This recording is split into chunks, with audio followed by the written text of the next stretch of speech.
David Barton's family have been farming this land in Gloucestershire for 4 generations, but he fears for the future. Tenant farmers and small family farms like myself are really at risk. That's a real concern.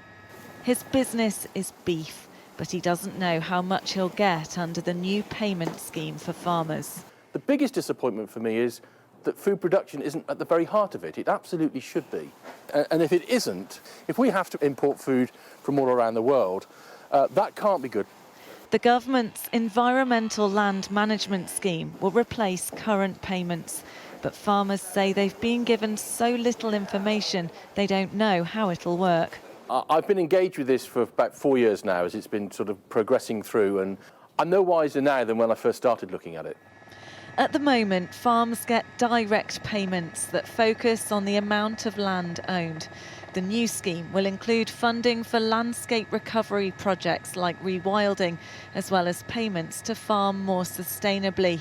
A report from MPs raises serious concerns. They think they can take this vast amount of land out of production and still produce the same amount of food by being more productive.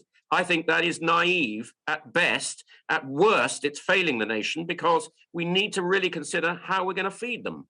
As part of the new scheme, direct payments to farmers will reduce by 55% over the next 3 years before being phased out completely.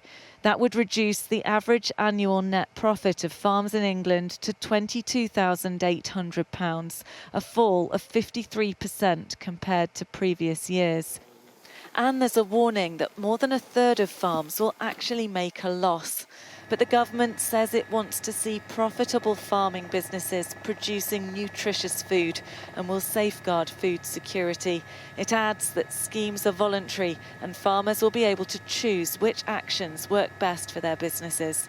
The Environment Secretary says that farm incomes have improved significantly since the UK voted to leave the EU, adding that there'll never be a better time to improve the way farmers are rewarded. But farmers say they need detail so they can plan for the years ahead. They're urging the government to work with them to come up with a way forward. Becky Johnson, Sky News, Gloucestershire.